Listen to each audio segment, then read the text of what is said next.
पिताजी का बहुत फेवरेट कैरेक्टर था जूलियस सीजर, तो I was too small to protest.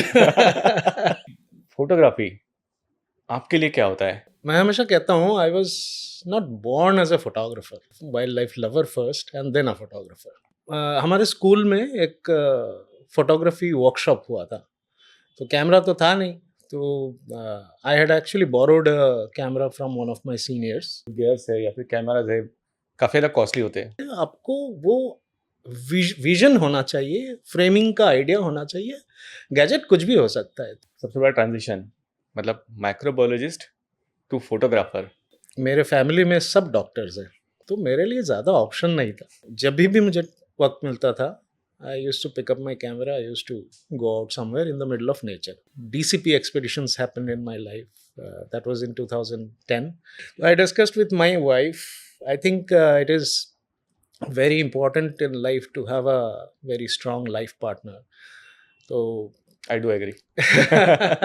Photographers है ग्लोबली जिनको आप एडमायर करते हैं। Ansel Adams, Frans Lanting, Tim Laman, Thomas Vijayan, जिनके काम से मैं सबसे ज़्यादा इन्फ्लुएंस हुआ। In fact he is a person who actually changed my photography journey.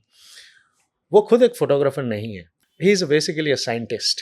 कोई भी फ्रेम चेक करते हो तो क्या चेक करना चाहिए? And just try to see whether that frame talks to me. कभी आपने सीरीज ट्राई की है कि ब्लैक एंड व्हाइट में करे? When there are too much of colours, वो हमें उस स्टोरी को डाइल्यूट कर देता है, हमें डिस्ट्रैक्ट करता है। जितना एक आर्टिस्ट सोसाइटी को देता है उतनी सोसाइटी उससे उसे वापस नहीं करती है। अगर आपको वाइल्ड लाइफ फोटोग्राफर बन के अगर भारत में आपको कमाना है तो ये पॉसिबल नहीं है। करेक्ट, दिस इज 100% फैक्ट कि काफ़ी सारी मुझे ऐसा लगता है कि जो एजुकेशन पार्ट है वो अभी भी मिला नहीं है कि हाँ ये भी एक ऑप्शन हो सकता है। करेक्ट करेक्ट, इस रिगार्डिंग हमने एक छोटा सा अटेम्प्ट भी किया हुआ है। ऐसा कौन सा भारत का फोटोग्राफर है सही में इसका वर्क एक इंटरनेशनल मैगजीन के कवर पेज पे आना चाहिए? The difference between that person जो सोचता है कि ये हमसे नहीं हो पाएगा, and what Dhritiman thinks is, Dhritiman said कि ये सबसे हो पाएगा, पर धृतिमान को पता है कि वो कर सकता है। आपके लिए जंगल का मीनिंग क्या होता है? I don't know you have heard about Apatani tribes, they are the last generation who is doing it. I consider myself very lucky that I'm getting to witness this. जंगल के खुद के रूल्स एक्चुअली ऐसा कोई text book में आपको नहीं मिलेगा। We have our own consigns कि क्या मैं ऐसा ना करूं जिससे इस इकोसिस्टम को हार्म हो। लाइफ थ्रेटनिंग कुछ सिचुएशन हुए? For the first time, I was trying to click a picture of a frog which is blowing its vocal sac. उस चीज में मैं इतना engrossed हो गया था कि मुझे पता ही नहीं चला कि मेरे पीछे वाइल्ड एलिफेंट्स का ट्रम्पेट, और दे वर वेरी क्लोज। ऐसी आई हैव अ गूज़बम्प। कभी भी आपको लाइफ में कुछ क्रीपी या फिर पैरानॉर्मल एक्टिविटी से कुछ महसूस हुई है? I read a lot about them. जो लोकल ट्राइब्स है वो कितना इंपॉर्टेंट रोल प्ले करते हैं? That place once was infamous for having bird poachers. Bird photographers आ रहे हैं तो उनको गाइड्स चाहिए। Who can be a better guide than that poacher who knows everything about that bird. Instagram का algorithm हमेशा टाइम टू टाइम चेंज होता है। यहाँ पे एक फोटोग्राफी के लिए एक थोड़ा सा ब्रेक आ गया है। Instagram is all about photography, but photography is not all about Instagram, right? आपको क्लिक करना अभी बाकी है। You should know when not to click. Artist mature कब होता है? काफी डीप मीनिंग है। कैसे रिस्क रहेंगे या फिर कैसे रिस्क रहते हैं? You should romance with risk. Dissatisfaction है Yeah. उसको कैसे निकालते हैं? आजकल मैं क्या निकल जाओ। करता हूँ निकल जाओ, और नहीं तो दूसरा उपाय ये है, एक सिचुएशन रहती है बर्नआउट की।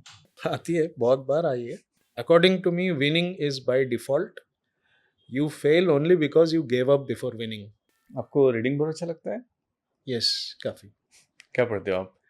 एग्जैक्टली कोविड में क्या हुआ था? My company DCP Expeditions was down to zero. We were completely bankrupt. दोस्तों के बारे में क्या बोलोगे? दोस्तों के नाम गिनाने हैं तो मैं फिंगर्स में गिनवा सकता हूँ। एंड दोस्त तो वही होते हैं जो आपके अच्छे वक्त से ज़्यादा बुरे वक्त पे खड़े हो। आपके फैमिली ने आपको कैसे सपोर्ट किया? 10th स्टैंडर्ड तक जाने तक मेरे को कभी रियलाइज नहीं होने दिया पापा ने कि I belong to a lower middle class family. Unbelievable parental support that I have got, and after parents I would give the credit to my wife. I think ऐसे प्रोफेशन में या फिर ऐसे डिसीजंस में हमारे लाइफ पार्टनर का काफ़ी ज़्यादा एक इम्पोर्टेंट रोल रहता है। आपको क्या लगता है कि लोग आपको कैसे याद करें? ऑलरेडी अचीव्ड समथिंग जिसके बियॉन्ड मैं कुछ अचीव नहीं कर पाऊंगा। अब ये जो न्यू स्पीशीज डिस्कवर हुए थे, महाराष्ट्र गोल्डन बैक्ड फ्रॉग, और उसका साइंटिफिक नेम है Indosylvirana caesari. That frog was named after me. Photography ये एक सिर्फ क्लिक नहीं है कि आपने क्लिक कर लिया, आपने फ़ोटो देख लिया और आपने पब्लिश कर दिया। इसके पीछे में नॉलेज है, इन्फॉर्मेशन है, आप क्या इमोशंस आप देना चाहते हो वो भी है। आज के जो हमारे गेस्ट है वो एक world renowned wild life photographer है, डॉक्टर सीजर सेनगुप्ता, जिनके थ्रू आज हम जानने की कोशिश करेंगे कि एक फोटोग्राफर की लाइफ कैसी रहती है, उसके स्ट्रगल क्या रहते हैं, उसका माइंडसेट कैसा रहता है, उसकी साइकोलॉजी कैसी रहती है। जो भी नए फोटोग्राफर है उनके लिए मैं रिक्वेस्ट करूँगा ये एपिसोड पूरा देखिए। एक कंप्लीट एक गाइड है कि एक कैसे फोटोग्राफर बना जाता है, क्या क्या उसके बैकग्राउंड में चलते रहता है। Without wasting a time, let's jump into the podcast. Photography एक हमेशा एज अ हॉबी स्टार्ट होता है और फिर बाद में हम उसको धीरे धीरे धीरे धीरे डेवलप करते जाते हैं और वो हॉबी से पैशन और पैशन से प्रोफेशन, एक जर्नी, टफ जर्नी चालू हो जाती है। दी हर्षल टॉक शो में आपका स्वागत है doctor Caesar. Thank you very much. कैसे आप? बहुत बढ़िया हूँ। पहले तो मुझे एक चीज़ बताइए कि आपके फैमिली में किसी को थिएटर का शौक है या फिर आपको समझ में आ गया मैंने क्यों पूछा? Yes, yes. In fact, many of my uncles, मेरे पिताजी सब थिएटर आर्टिस्ट है। क्योंकि सीजर नाम जनरली ये वैसे ही नहीं आता ऑफ है। कोर्स, पिताजी का बहुत फेवरेट कैरेक्टर था जूलियस सीजर, तो correct. I was too small to protest. Yes, लेकिन सीजर का एग्जैक्ट मीनिंग क्या होता है apart from the ruler? Actually there are many connections to it. एक तो I am a caesarean child, caesarean section से पैदा हुआ था, वहाँ से एक कनेक्शन है।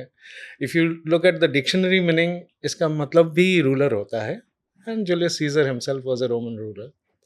वाह, एक फोटोग्राफी में भी रूलर है। Nothing like that, every day is learning, I am still learning. Photography का मेरा पहला सवाल ये रहेगा कि फोटोग्राफी आपके लिए क्या होता है, लेकिन एक प्रोफेशनल एज अ और एज अ पर्सनल? या फोटोग्राफी फिलहाल तो मेरे लिए सब कुछ है, बट मैं हमेशा कहता हूँ I was not born as a photographer, है ना। तो आई ऑलवेज कीप सेइंग कि I am a wild life lover first and then a photographer, क्योंकि मैं ऐसे जगह पे पैदा हुआ हूँ। I was born in a very small town called Dibrugarh, Assam का एक्सट्रीम ईस्ट कॉर्नर में है। तो it's a place which is full of nature around. तो ऐसा कंडीशन में मैं पला बड़ा हूँ। और जब मैं छोटा था, I used to have a book shelf जिसमें बहुत सारे हंटिंग स्टोरीज, एडवेंचर स्टोरीज, ये सब रहता था। जिम कॉर्बेट, केनेथ एंडरसन, तो वही सब पढ़ के बड़ा हुआ हूँ।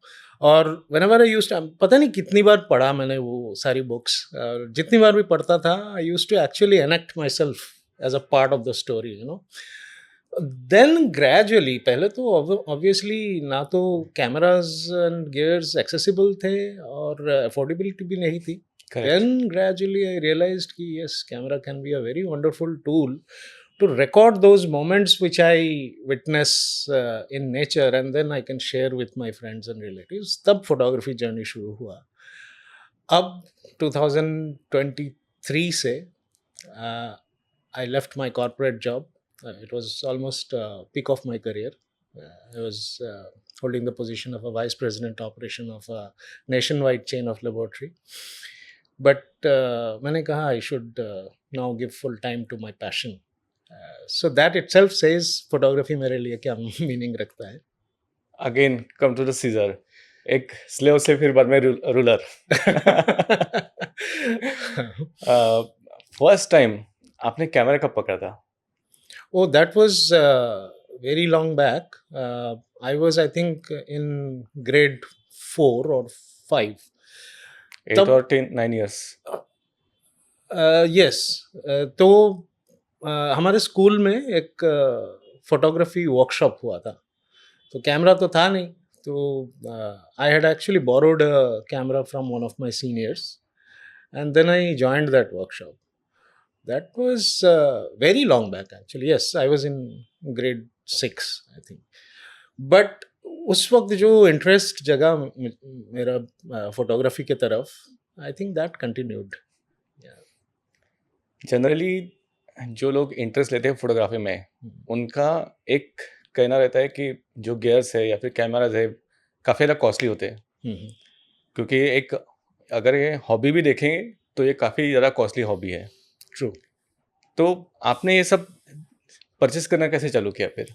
नहीं, एक्चुअली देखिए, ऑब्वियसली गियर्स तो इम्पोर्टेंट होता ही है, कैमराज एंड लेंसेज ये सारे इम्पोर्टेंट है। बट ऐसा नहीं है कि आपको एक बहुत बड़ा इन्वेस्टमेंट करनी पड़ती है शुरुआत करने के लिए। इवन एक बेसिक कैमरा, और इवन आजकल तो स्मार्टफोन्स इतने केपेबल है, फोटोग्राफी शुरू करनी है तो बहुत बड़ा आपका पूरा बैंक अकाउंट खाली नहीं करना पड़ता है।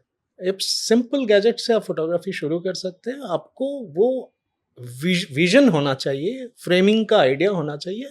गैजेट कुछ भी हो सकता है। तो मेरा भी जर्नी ऐसे ही हुआ था। मेरा पहला कैमरा जो था, आपने सुना होगा उस जमाने में हॉट शॉट का एक छोटा सा हॉट शॉट। कैमरा आता था, वही कैमरा था। और कम से कम 5 साल मैंने उस कैमरा से ही फोटोग्राफी करी। देन पिताजी को लगा कि इसको फोटोग्राफी में बहुत शौक है, तो फिर मुझे एक एसएलआर मिला था। वो मैं जब 12th स्टैंडर्ड में था, वो था वीविटर। वीविटर का मैनुअल एसएलआर कैमरा। और फिर वहाँ से जर्नी शुरू हुआ था। वो वीविटर उस वक्त 5,500 का कैमरा था। ऑफ कोर्स आज के डेट पे वो देखा जाए तो काफ़ी वैल्यूएशन थी, but yes, 5,500। So that is how the journey started actually. आपके लाइफ का एक सबसे बड़ा ट्रांजिशन, मतलब माइक्रोबायोलॉजिस्ट टू फोटोग्राफर, तो ये जर्नी कैसे स्टार्ट हुआ? ऑब्वियसली ये 6 स्टैंडर्ड से एक हॉबी कल्टीवेट हुई, यस। लेकिन फिर बाद में पैशन और पैशन से प्रोफेशन, ये कैसे कन्वर्ट होते गया? ये एक बहुत लॉन्ग जर्नी रहा। इनफैक्ट मेरे फैमिली में सब डॉक्टर्स हैं। मेरे 3-4 अंकल्स डॉक्टर हैं। मेरे ग्रैंडफादर भी डॉक्टर थे। तो it's a family of doctors. तो मेरे लिए ज़्यादा ऑप्शन नहीं था, और उस वक्त ज़्यादा ऑप्शंस थे भी नहीं। या आइडिया तो क्लियर था कि डॉक्टर डॉक्टर ही बनना, बनना नहीं है। तो इंजीनियर बनना, नहीं तो अकाउंटेंट चार्टर्ड अकाउंटेंट बनना है। Correct. तो मेरे लिए ऑप्शन एक ही था। तो obviously father's dream was to see his son as a doctor, because पिताजी डॉक्टर नहीं थे, he was a school teacher. तो उनका ड्रीम था बेटे को डॉक्टर बनाना है। तो obviously that resulted in years. आपको पता है मेडिकल प्रोफेशन में सालों साल लग Correct. जाते हैं। तो पहले एमबीबीएस करो, फिर एमडी कोर्स करो, and then it took a pretty long, almost 10 years। And then corporate में घुस गया। तो I spent almost 20 years working as a laboratory head in a company called Thyrocare, which is a nationwide chain of labs. So, but during all these years, I never let my passion die. जब भी मुझे वक्त मिलता था, I use to pick up my camera, I use to go out somewhere in the middle of nature. वो backyard garden भी हो सकता है, कहीं रिमोट प्लेसेस भी हो सकता है, बट मुझे नेचर के अंदर जाना था। Because I use to find myself discovering new things, and मुझे बहुत अच्छा लगता था वो सब फोटोग्राफी करके फिर लोगों को दिखाना। तो लोग बोलते थे वाह। तो that use to be a passion. And so then DCP expeditions happened in my life. That was in 2010. It started as a very small community of like-minded people who wanted to do photography together. And then आज उस company को भी 15 साल हो चुका है, and today we do photography tours and workshops all across the world. But when I was doing my corporate job, तब मेरा direct involvement in leading tours and workshops, obviously because of my corporate pressures, so I could not do much personally. But the company was taking its own shape. And then I think COVID happened. COVID के time पे आपको पता होगा, Thyrocare was one of the first laboratory to start doing RTPCR. Correct. और बहुत बड़ा lab है, हम्म। तो हमने एक्सपेंशन भी किया था just to handle this load. तो देर वॉज अ टाइम जब मुझे संडे को भी लैब में होना पड़ता था, sometimes 24/7, and I had my 89-year-old father in my house, और वो इमोबाइल थे, तो उनको वैक्सीनेट भी नहीं कर पाए हम कहीं लेके जाके। तो हर रोज मेरे दिमाग में ये डर होता था, मैं जाता था, and there was a peak time when Thyrocare used to process around 50,000 samples a day. I used to go every day to the lab, get exposed to all these samples, and come back home with a fear in mind कि कहीं मैं source ना बन जाऊं मेरे घर वालों के लिए इन्फेक्शन करेक्ट। के लिए। तो I didn't use to meet my father for days. तो ऐसा सिचुएशन हो गया था। Then I was thinking since a very long time, बस हो गया अब। अब यही चलता रहा तो obviously I can probably continue doing things for maybe another 10 years और सो, बट उसके बाद जब मेरा पैशन के बारे में याद करूंगा, शायद मैं कैपेबल नहीं रहूंगा ये जर्नी एंजॉय जर्नी को करने के लिए। करने के लिए I एंजॉय करने discussed with my wife. I think it is very important in life to have a very strong life partner. So, I do agree. yes, Kavita was all in support through thick and thin of my life, and she said, "जो आपको ठीक लगता है आप वो decision लीजिए." And I said, मुझे तो यही ठीक लगता है, तो चलो ठीक है, घुस जाते हैं full time. So today I'm full time into photography. Yes. Covid के इसमें मेरा वैसे हुआ था कि ऑब्वियसली बैंकिंग में था मैं पहले, तो हमें काफ़ी कम टाइम ऑफिस में जाना पड़ता था। आई गेस तो 2 बजे तक हम रिटर्न आते थे। Hmm. तो फिर बाद में क्या करना है? तो बाद में ऐसे ही वीडियो देखते-देखते यूट्यूब पे वीडियो देखते-देखते ये इसका प्रीमियर प्रो का कुछ वीडियो आया Right. एडिट के बारे में। है कि हमने तो कभी किया नहीं, ये ट्राई करके देखते हैं। Right. Right. Right. तो स्टार्टिंग यहाँ से थी कि मैं अपने कैमरे से कर पाऊँगा कि नहीं कर पाऊँगा। Right. फिर बाद में देखा, सब कुछ जाना कि नहीं हम कर सकते हैं। घर पे वीडियो एक रिकॉर्ड किया मेरी बेटी का, फिर बाद में एडिट किया कि हाँ ये कर सकते हैं। Very nice. Very nice. तो कोविड ने वहाँ से बहुत ये कुछ चीज़ें, सिखाया भी। Yes that's true. Yes. थोड़ा सा आगे बढ़ते हैं। जो भी हमारे फोटोग्राफर्स है ग्लोबली, Yes. काफ़ी ज़्यादा एक्लेम्ड है, काफ़ी ज़्यादा रिनाउंड है। तो आपके लिए सबसे एक सोर्स ऑफ इंफॉर्मेशन या फिर सोर्स ऑफ नॉलेज ऐसे कौन से हैं जिनको आप एडमायर करते हैं सबसे ज़्यादा? Yeah, internationally तो there are so many names to take. Can't ignore the names like Ansel Adams, Franz Lanting, even contemporaries में भी Tim Lamon, Thomas Vigen, amazing photographers जिनका काम मुझे काफ़ी इन्फ्लुएंस करता है। बट अगर मुझे एक्चुअली मैं आपसे शेयर करना चाहूँ जिनके काम से मैं सबसे ज़्यादा इन्फ्लुएंस हुआ, in fact he is a person who actually changed my photography journey. वो खुद एक फोटोग्राफर नहीं है। Very interesting Oh. Story. Yeah he is basically a scientist. His name is doctor Satyabhama Das Biju. He is considered to be India's number 1 amphibian researcher. तो वो एक project run कर रहे थे 2011 में। प्रोजेक्ट का नाम था lost amphibians of India, and somehow I was lucky enough to be a part of that project. Project के बारे में कभी बताऊंगा अगर डिस्कशन हुआ तो। तो बेसिकली क्या हुआ, तब तक मेरा कॉन्सेप्ट जो था वाइल्ड लाइफ फोटोग्राफी के बारे में वो completely डिफरेंट था, because I use to do bird photography और maybe mammals, safaris and all those stuff was my definition of photography. But उनके साथ जब मैं फॉरेस्ट गया, my first trip was in the border of Assam and Arunachal. There I learned how to drag myself to the forest floor of a rainforest in the middle of reptiles, amphibians, scorpions, mosquitoes. तब मुझे पता चला, and then I opened my eyes to a whole new world. मुझे तब पता चला कि I think the definition of wildlife photography is very different actually. तो मेरे लिए वो definition है। तो तब से मैं बहुत ज़्यादा influenced हूँ प्रोफेसर SD बीजू से। उनके अलावा obviously I follow work of many great photographers in India also. Mohan Thomas, our great friend Amit Rane is a great photographer. I guess आपका उनके साथ में एक पॉडकास्ट भी है, आई गेस 10 Mohan 15 मिनट का, Thomas, Mohan Thomas, yes, yes, Amit yes. Sir और That आपका। was again during COVID. Yes correct. Yes, yes. I was actually thinking कि और कुछ आए पॉडकास्ट तो हमें भी सीखने मिले, लेकिन बाद में नहीं बढ़े। Yeah, that was a very interesting series actually.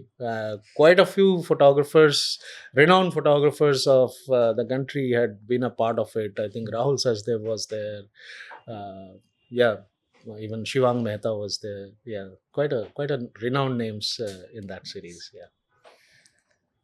जैसे आप कोई फोटोग्राफी का कोई सेशन अरेंज करते हो या फिर वाइल्ड लाइफ फोटोग्राफी, Yeah. आप टूर अरेंज करते हो, Yeah.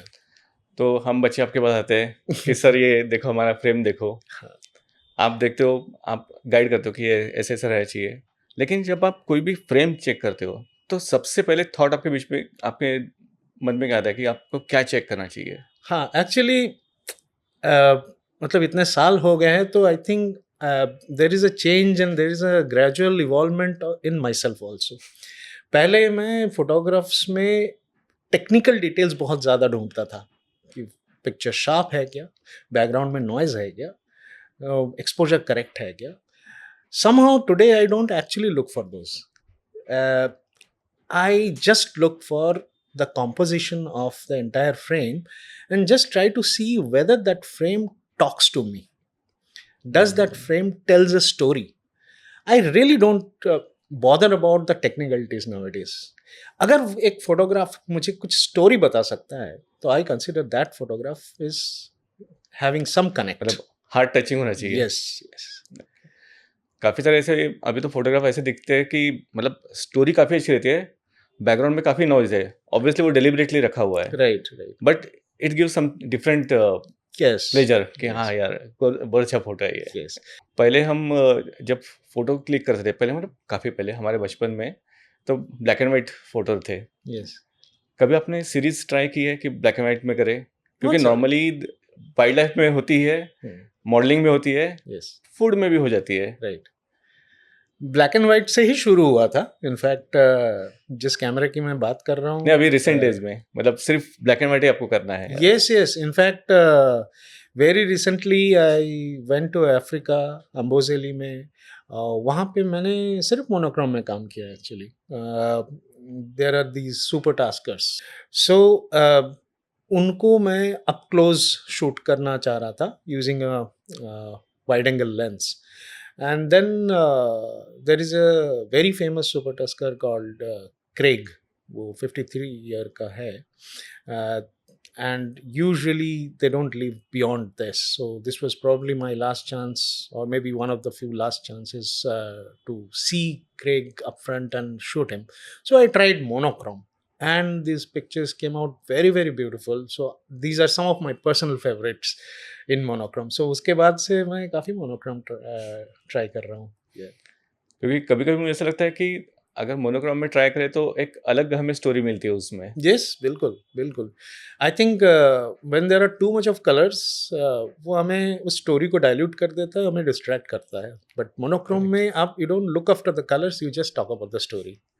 नेक्स्ट क्वेश्चन के लिए मैं पहले अपोलॉजाइज कर रहा हूँ पहले ही। अगर मैं आपको चैलेंज दूँ कि मैं आपको वो कोडैक टाइप वाला एक मुझे कैमरा दे दूँ जिसमें 36 फ्रेम्स रहते हैं और वैसे आपको 36 फ्रेम्स क्लिक करने हैं, तो आपके लिए बेस्ट कौन से रहेंगे? ऑब्वियसली मैं 36 के 36 नाम नहीं पूछ रहा हूँ, लेकिन कौन से जॉनर के रहेंगे? हाँ, this is again a very interesting question. और ये समहाउ रिलेटेड टू आपका जो इससे पहले भी आप सवाल पूछ रहे थे व्हेन आई Monochrome. सेड कि not really monochrome. I am talking about my experience and how my concept of definition of wildlife photography changed. मेरे लिए मुझे जो lesser fauna होता है like reptiles, amphibians, all the smaller fauna, मुझे उनका photograph निकालने में बहुत मज़ा आता है. So unfortunately, with due apologies to all who are seeing this, in India, the definition of wildlife photography has become tiger photography. That's true. And tiger is a majestic animal, no doubt about it. Charismatic animal है. Due apologies to all the tiger lovers of the world. But somehow अगर आप मेरा handle देखेंगे तो tiger नहीं मिलेगा आपको. तो मेरा फोटोग्राफी, वाइल्ड लाइफ फोटोग्राफी तब शुरू होता है when I get down from that safari vehicle. I drag myself to the forest floor of a rain forest और वहाँ पे जो मुझे देखने को मिलता है, that's a very different beauty and so little known to science and mankind. तो मुझे वैसा फोटोग्राफी करके बहुत मजा आता है. Yeah. इसके पीछे में एक रीज़न भी है, सोसाइटी हमारी, कि अगर हमने मैक्रो फोटोग्राफी ऐसे स्टार्ट किया, अरे क्या कीड़े मकोड़े कर रहा है. Yes, yes. That's what. In fact, I started as a bird photographer और मेरे लिए एक frog used to be very ugly looking brown and black creature. मुझे कभी नहीं पता था कि एक frog इतना photogenic हो सकता है. It was that project, Lost Amphibians of India, when I became a part of almost 12 or 13 expeditions I had done with Dr. Biju. मुझे amphibian world के बारे में पता चला. And then only I came to know that frogs are so beautiful, so colorful, so amazing. तो फिर हमने काफ़ी सारे अवेयरनेस ड्राइव भी किए, हमने टॉक शोज रखे, हमने फोटोग्राफी वर्कशॉप्स कराए, टूर्स कराए to various destinations during monsoon. फिर awareness जाग गए. And then today if you look at social media, there are so many people who are doing photography of frogs and reptiles. So I think it's a matter of realizing that in nature beauty lies everywhere. Correct. Generally हम इन चीज़ों को इसलिए भी भूल जाते हैं या फिर दूर कर देते हैं क्योंकि टाइगर हमें रेगुलर दिखता नहीं है. True. वो भी एक चीज़ है. As I said, like tiger is an amazing animal. आज भी अगर मैं इतने साल हो गए फोटोग्राफी करते हुए, आज मैं एक टाइगर को सामने देखता हूँ, it still I run chills down my spine. So no doubt about that. But I think it's a personal preference that I gradually developed as I developed my knowledge about them. So that's how I like this, because tiger and all animals, everything will stay only when there is conservation of the entire ecosystem. And ये जो छोटे छोटे creatures है, reptiles, amphibians, geckos, scorpions, they all are a part of this entire ecosystem. तो सब रहेंगे तभी conservation successful होगा. करेक्ट. जनरली ये कहा जाता है कि जितना एक आर्टिस्ट सोसाइटी को देता है उतनी सोसाइटी उसे वापस नहीं करती है. ये ट्रू है as a artist? Yeah, probably to certain extent. Yes, at least अगर आप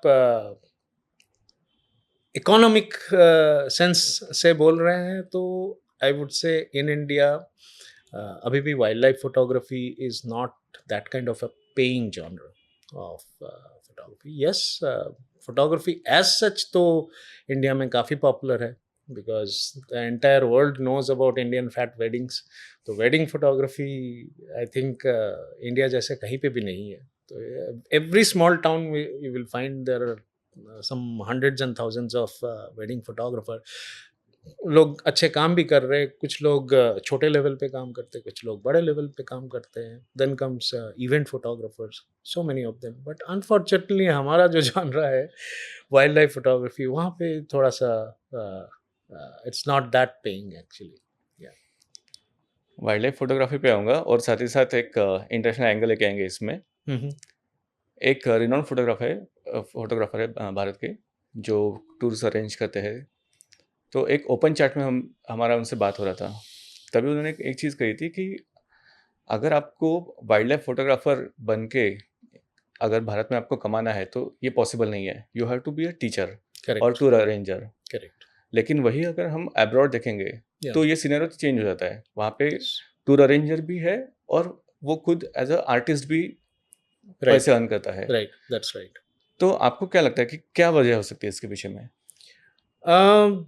वजह तो एग्जैक्टली मैं पिन पॉइंट नहीं कर पाऊंगा, बट दिस इज 100% फैक्ट कि as a wild life photographer और as a wild life artist, there are hardly any agencies or companies or organization in the country who can fund for your creativity. तो लोग obviously like how what we do, या तो photography सिखाते हैं through workshops या फिर photography tour arrange करते हैं, like how we do all across the country, abroad also. तो वहाँ पे रेवेन्यू जनरेट होता है, but in abroad I think there are so many organizations who actually does funding for your creativity. Probably things will change over a period of time. When we started our photography, तब तो बिल्कुल भी नहीं थे. There were only a couple of magazines, wildlife photography magazines, who used to pay for your photographs and the text or the articles. But today there are more organizations who not only pay for your pictures, but they also sanction grants for if you have some innovative ideas or projects or some films, short films in your mind, there are grants available from these organizations, but it's in a still in a very nascent stage. बहुत ही कम organizations है in the country जो ऐसा support करते हैं. बाहर बहुत सारे हैं actually. थोड़ा सा मैं डीप डाइव जाना चाहूँगा टॉपिक में। ऐसा क्या है कि मतलब फॉरेन जो कंपनीज है, ऑर्गेनाइजेशंस है, वो फंड्स करते हैं ऐसे इवेंट्स को या फिर एक पर्टिकुलर पर्सन को, मतलब उनको क्या मिलता है इनसे? I think ये it is not only about the difference between India and abroad. Usually these kind of organizations are connected with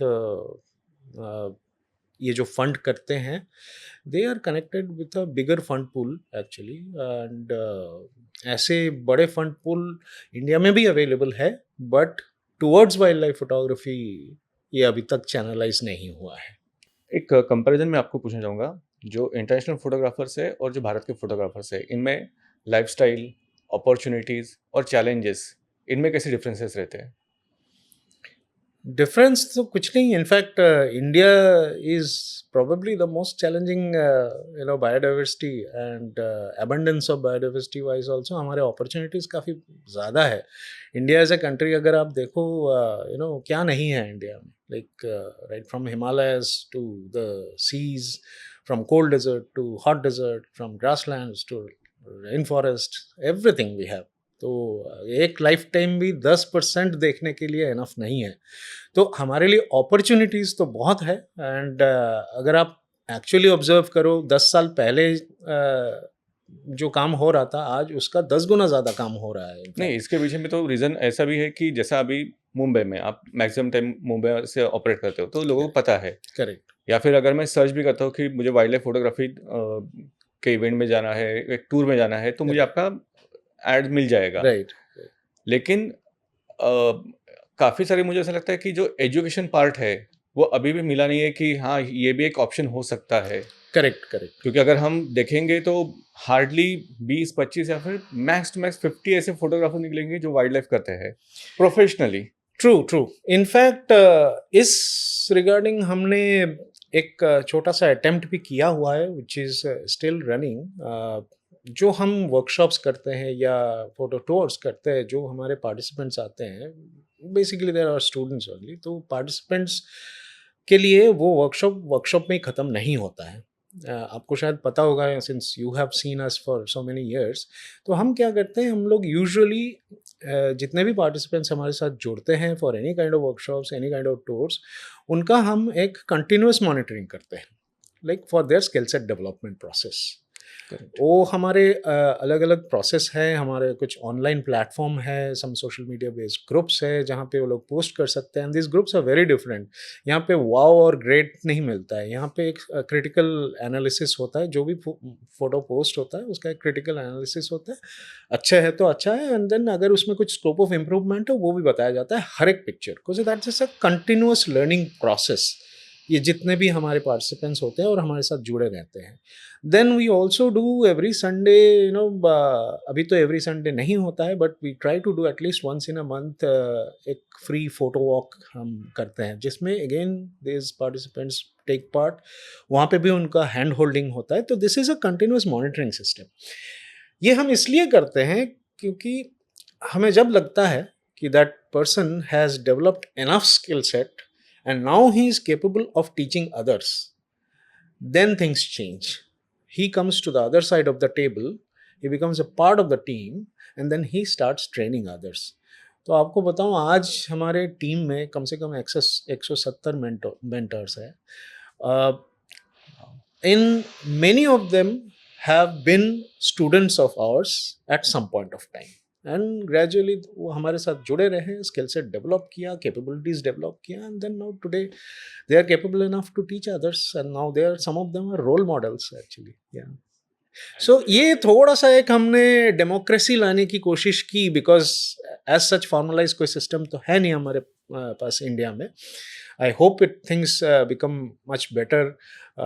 Nowadays photography is also coming as a courses, diploma courses and degree courses in many of the university. So Correct. things are changing. In fact, we are also connected with a few of the universities. One Gandhinagar based university, Swarnim University.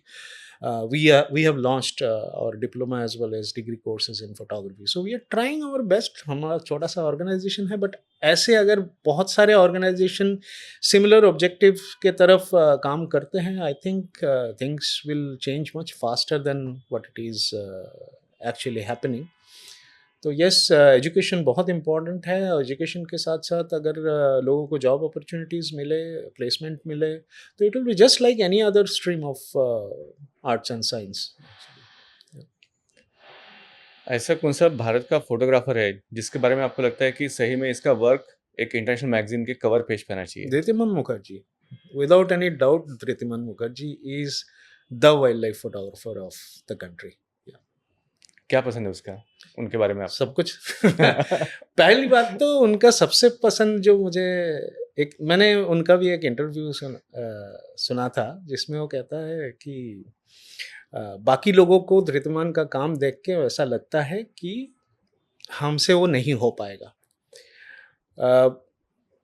The difference between that person जो सोचता है कि ये हमसे नहीं हो पाएगा, and what Dhritiman thinks is, Dhritiman said कि ये सबसे हो पाएगा, पर धृतिमान को पता है कि वो कर सकता है, बाकी लोग नहीं सोचते कि मुझसे हो पाएगा.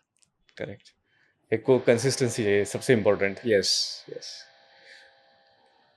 जंगल के बारे में आपको पूछना चाहूँगा, आपके लिए जंगल का मीनिंग क्या होता है personally and professionally? Again I think जैसे मैंने शुरुआत में ही आपको कहा कि मैं फोटोग्राफर तो बाद में बना, वाइल्ड लाइफ लवर सबसे पहले था. और आज भी मेरा ऐसा कई बार होता है जब मैं जंगल में जाके कैमरा निकालता ही नहीं हूँ हाथ में. मुझे अच्छा लगता है बस जंगल में रहना, वहाँ का शांति, solitude. There are so many things actually you can connect when you are in nature. एक तो away from pollution, away from population, away from this hustle and bustle of city life. एक शांति है, एक सॉलिट्यूड है, वो itself is बहुत soul soothing है experience. Second is you connect with the local communities, and then you get to learn their culture, their food habits, their history. बहुत कुछ सीख सकते हैं beyond photography. In fact, around 2-3 months back I went to a place called Zero Valley, that's in Arunachal. पिछले साल भी गया था, उससे पहले भी गया था. तो I like being in that place mainly because of one reason. I don't know you have heard about Apatani tribes. Apatani tribes are that tribe of the northeast जहाँ पे जो elderly ladies होते हैं वो nose piercing करते हैं, body tattooing करते हैं, and apparently they are the last generation who is doing it, because new generation जो है they have become educated, they don't want to do that.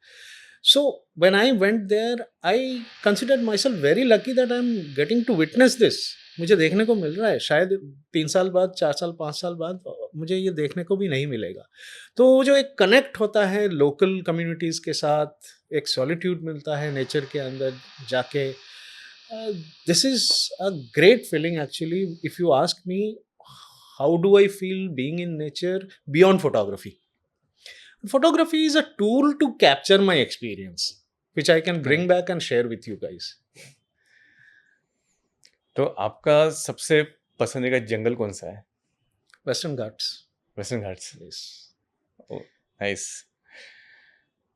जहाँ भी हम जाते हैं तो वो पर्टिकुलर एरिया के कुछ ना कुछ रूल्स होते हैं, रेगुलेशंस रहते हैं, यस, लेकिन जंगल के क्या होते हैं? जंगल नॉट मैन मेड रूल्स, या जंगल के खुद के रूल्स। जंगल के खुद के रूल्स एक्चुअली ऐसा कोई टेक्स्ट बुक में आपको नहीं मिलेगा। जंगल का लिखा हुआ रूल कहीं पे नहीं लिखा हुआ है। बट यहाँ पे एक बहुत इम्पोर्टेंट सवाल है, यहाँ पे हमारा एथिक्स आता है बेसिकली। और जंगल एथिक्स के बारे में जैसे मैंने कहा, ऐसा कोई पॉइंट वाइज आपको बताएगा नहीं। But what I feel is, see, the moment you step inside a jungle you are actually doing an unethical thing, because वो हमारा जगह नहीं है, राइट? करेक्ट। बट हम सब जाते हैं तो एंड फोटोग्राफी भी करते हैं, तो I think there has to be some common sense in ourselves. हम लोग सब मैच्योर इंडिविजुअल्स हैं, बच्चे तो है नहीं। We have our own conscience कि क्या मैं ऐसा ना करूं जिससे इस इकोसिस्टम को हार्म हो या फिर इसके हैबिटेट्स को हार्म हो, right? I nowadays I actually see some of the photographs. I will not name them obviously, but some of the big names posting pictures of black-naped monarchs in their nesting, feeding the babies, or Asian paradise flycatcher feeding the babies. Clean green background, सामने कोई obstacle नहीं है. Obviously, this is a habitat manipulation.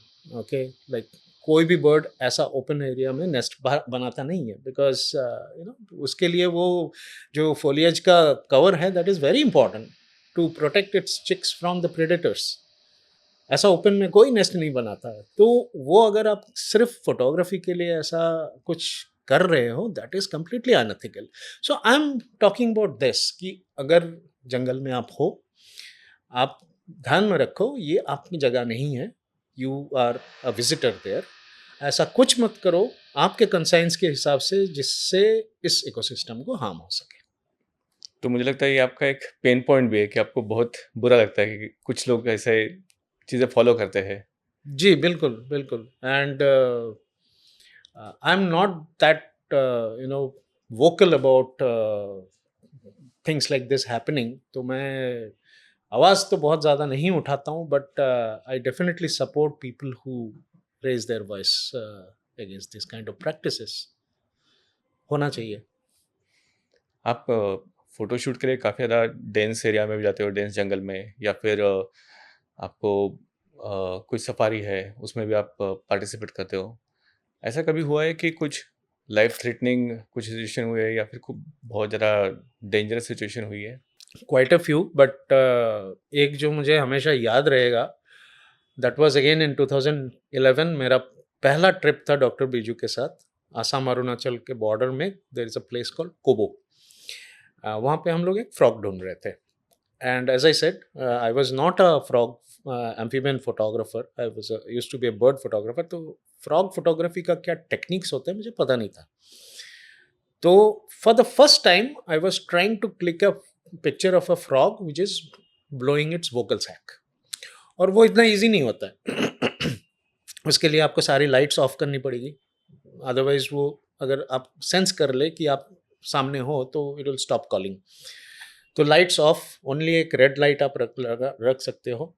And then based on its call कहाँ से आ रही है आपको अंदाजे से वहाँ पे प्रिपेयर्ड होकर रखना पड़ेगा। And then gradually you switch on your light and फिर focus and then take a picture. बहुत technically it is not that easy as it sounds like. तो वो उस चीज़ में मैं इतना एनग्रॉस्ड हो गया था कि मुझे पता ही नहीं चला कि मेरे पीछे वाइल्ड एलिफेंट्स का ट्रम्पेट, और दे वर वेरी क्लोज। ओह! मुझे तब पता चला जब मेरा हाथ पकड़ के डॉक्टर बीजू वहां से ड्रैग करके लेके गए, एंड देन वी रैन। वो इंसिडेंस मैं आज तक नहीं भूल सकता, इसी आया गूज़बम्प। गूज़बम्प। नेक्स्ट क्वेश्चन मुझे लगता नहीं कि मुझे पूछना चाहिए कि नहीं, आई डोंट नो, लेकिन फिर भी पूछूंगा मैं। पूछिए। आप जैसे लैंडस्केपिंग के लिए जाते हो यस। फोटोग्राफी, या फिर जैसे वाइल्ड लाइफ फोटोग्राफी, या फिर आप खुद ऑन द फ्लोर आप चलते हो, कभी भी आपको लाइफ में कुछ क्रीपी या फिर पैरानॉर्मल एक्टिविटी ऐसे कुछ महसूस हुई है या फिर दिखाई दी है? नहीं, मैं महसूस करना चाहता हूँ। नो, कभी अभी तक तो बिल्कुल भी नहीं। So I don't believe in this, but I read a lot about them. तो अगर ऐसा कुछ है तो I will be more than happy to लेकिन कहीं से एक्सपीरियंस आपने सुना इट। है क्लोज फ्रेंड से या फिर कलीग से, कई बार, कई बार, यस। लेकिन एक्सपीरियंस नहीं किया है? एक्सपीरियंस नहीं किया। पता नहीं, मैं इनफैक्ट प्रेयर करूँ कि नहीं कि आपको दिखाई दे या करो फिर करो, मुझे मुझे वो एक्सपीरियंस करना है। In fact one of a very close friend had been to Bhangarh, Rajasthan में हम्म, है। तो yes, most infamous. Taken some very good pictures over there. तो मुझे वहाँ जाना है actually, although it's not that my kind of wildlife photography, but I like exploring places like this, and I definitely strongly promote travel photography as such, जहाँ पे आप you get to explore new places। तो भानगढ़ तो मुझे explore करना ही है। जैसे पहले आपने लोकल ट्राइब्स की बात की थी Yeah, कि वो जंगल को कंजर्वेशन का उनका सबसे बड़ा इंपॉर्टेंट काम है। बिल्कुल बिल्कुल ऑब्वियसली गवर्नमेंट्स के भी कुछ डिपार्टमेंट्स रहते हैं जो इसकी तरफ देखते हैं, इसको फंड्स करते हैं। बिल्कुल बिल्कुल। तो आपको क्या लगता है कि जो लोकल ट्राइब्स है वो कितना इंपॉर्टेंट रोल प्ले करते हैं और वो क्या क्या करते हैं? बहुत इंपॉर्टेंट रोल प्ले करते हैं। In fact there has been some classic conservation stories around this, and they have helped in a lot of eco tourism based conservation जो होता है। आपको एक क्लासिक एग्जांपल देता हूँ। आपने भितरकनिका का नाम सुना होगा। Bhitarkanika is a mangrove forest in Odisha. Okay, तो वहाँ पे like salt water crocodiles, Python, ये सब मिलता है। बहुत सारी वेराइटीज ऑफ बर्ड्स मिलता है। तो that place once was infamous for having bird poachers. They used to poach and kill the birds, and they used to sell them in open market, or they used to catch birds and sell in pet trade। तो बहुत सारे थे। Gradually वहाँ पे eco tourism develop हुआ। अब eco tourism develop हो रहा है, बर्ड फोटोग्राफर्स आ रहे हैं, तो उनको गाइड्स चाहिए। Now who can be a better guide than that poacher Poachers, who knows okay. Everything about that bird, whereabouts, कहाँ रहता है, क्या करता है, कब सीजन, कब होता है, माइग्रेशन कैसे होता है, everything they know about it. And today believe me, all of these poachers have got converted to bird guides, expert bird guides। So number one, poaching is now no more there Mhm. because of this ecotourism. Now they have economies Economies, supporting the correct. local community. They required bird guides, now they have bird guides, and the ecotourism is booming now. So that's now become a hotspot for bird photographers and bird watchers। So local community बहुत बहुत कुछ कर सकती है, and I think the same thing अगर ये replicate किया जाए बाकी बहुत सारे फॉरेस्ट में, हो भी रहे हैं बहुत सारे फॉरेस्ट में, तो लोकल कम्युनिटी को इन्वॉल्व करना चाहिए, थोड़ा सा उनका इकोनॉमी डेवलप करना चाहिए through eco tourism, rather than going to the Tajes of the world। Stay in a homestay, थोड़ा सा उनको सपोर्ट मिल जाता है। Ensure that local guide is there with you, उनको थोड़ा सा टिप्स में इकोनॉमी बन जाता है। तो I think I plan to work on some of the projects that are coming up, where there is a good support to the local community, and I strongly believe it helps in tourism। I guess so 2018 में, 17 या 18 में मैं DCB के through ही तड़वा गया था। Amit sir थे तभी साथ yes में। yes तब हमें पता चला था कि हाँ, ये टाइगर्स के नाम भी रहते हैं, जैसे माया और फेमस। yes फिर बाद में मटकासुर, फिर सरिता, yeah ऐसा अलग नाम, माधुरी, yeah ये सब नाम के वहाँ पे टाइगर्स थे। फिर बाद में आफ्टर 4-5 इयर्स 2023 में मैं जिम कॉर्बेट गया। वहाँ पे गाइड से मुझे पता चला कि वहाँ पे टाइगर्स को नाम नहीं दिए जाते हैं ताकि पोचिंग ये सब चीज़ें ना हो या फिर उनको डिस्टर्ब नहीं किया जाए, इसके correct वजह से। correct in तो fact that is a late realization, but कुछ कुछ पार्क में शुरू से ही ऐसा नाम नहीं देते थे। they basically used to be numbers। So government की तरफ से जो आइडेंटिफिकेशन होता है टाइगर्स का, वो दैट इज़ मेनली नंबर्स। ये जो नाम दिया जाता है, ये तो गाइड्स एंड नेचुरलिस्ट इन सब मिलके बहुत फनी नाम देते हैं टाइगर्स का. Yes, it's a I know I think positive negative दोनों है इसका. बट मुझे ऐसा लगता है कि जितना टूरिज्म हो उतना वो इट्स एंटी पोचिंग बेसिकली. जितना ट्रैवलर्स एंड टूरिस्ट्स फॉरेस्ट को विजिट करेंगे उतना ये पोचिंग के अगेंस्ट काम करेगा. इनफैक्ट बहुत क्लासिकली देखने को मिलता है ड्यूरिंग कोविड टूरिज्म बंद हो गया था correct. And poaching went high like anything. So I think tiger tourism बोले या कोई भी तरह का टूरिज्म बोले, I think this helps in reducing the impact of poaching to a great extent actually. लेकिन आपको ऐसा नहीं लगता है कि काफ़ी बार हम उसको एक थोड़ा सा एक डोमेस्टिकेट करने की ट्राई करते हैं एनिमल को? एक एग्जांपल के लिए मैं बताता हूँ, जैसे माया, जब हम तड़वा में थे तो एक इंसिडेंट ऐसा आया था कि वो हार्डली एक आर्म डिस्टेंस पे थे हमसे. मतलब इतना वो भी द बैक ऑफ द आप इनफैक्ट आप सोचिए you probably visit Tadoba once in few years or maybe once in a year. Think from the perspective of Maya or for that matter any tiger. उनके लिए रोज का काम है, रोज देख रहे हैं इतने सारी गाड़ियाँ जो आ रहे हैं. तो obviously when I say tourism is good, it is definitely to certain extent. Overdoing anything is too much for even the peaceful existence of the animal also. Obviously आप अगर आप रणथंभौर देखिए, तड़ोबा देखिए, हर जगह पे यही हाल है. गाड़ियाँ लगी होती है, शायद पीछे वालों को कुछ दिख भी नहीं रहा, but so many vehicles get entry inside the park. I think वहाँ पे थोड़ा सा रेस्ट्रिक्शन आना चाहिए, number of vehicles getting entry in the park. But yes, as I said, I think this needs to be balanced. Tourism चाहिए हमें, tourism is very important for the conservation part, but at the same time what is right now happening, I think this is too much. That needs to be controlled to a certain extent. एक थोड़ा अलग genre की तरफ मैं आपको लेके जाऊंगा. जैसे अभी काफ़ी सारे ऐसे फोटोग्राफर्स हैं जो विजुअल स्टोरी टेलर बन गए हैं, Right. जो अलग अलग जो इवेंट्स होते हैं वो कवर करते हैं, जैसे गणपति, Right. फिर बाद में दहीहंडी, Right. फिर बनारस मेरा फेवरेट प्लेस. Yes. तो वहाँ पे सारे इवेंट्स कैप्चर होते हैं बिल्कुल. और एक 30 सेकंड टू 2 मिनट्स के अंदर में उसको कैप्चर करने की कोशिश करते हैं और अलग अलग बीट्स में उसको अरेंज करते हैं प्रॉपरली. Right. क्या आपको लगता है कि एज अ सनातन और एज अ आर्ट ये सपोर्ट कर रहा है चीज़ें? मुझे इसमें कुछ गलत तो नहीं दिखता है. I think everything is an art and ऐसे बहुत सारे आप ट्रैवल ब्लॉगर बोल लो या व्लॉगर बोल लीजिए या सोशल मीडिया इन्फ्लुएंसर बोल लीजिए या फोटोग्राफर्स भी बोल लीजिए, सब लोग टुवर्ड्स दैट ओनली काम कर रहे हैं आजकल. They are exploring new places and making very nice interesting engaging videos which is talking about that particular place, whether it is a festival, whether it is culture, heritage, जो भी है नए hidden gems or new places. I think it is creating awareness about that particular place to different people. I don't see anything wrong in it. It's rather it's spreading awareness only. Yeah. जैसे ये बात की मैंने कि reels बनाते हैं तो obviously वो इंस्टाग्राम पे जाती है.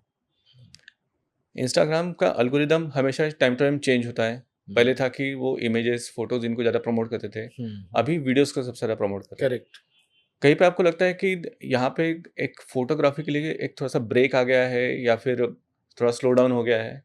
या थोड़ा सा तो डेफिनेटली हुआ है. That is because Instagram has taken a very big place in everybody's life. Unfortunately, Instagram is. I happened to hear this from Saurabh Desai. He said in one of the podcasts that Instagram is all about photography, but photography is not all about Instagram, right? So, unfortunately, Instagram is not the right platform to appreciate somebody's photography work.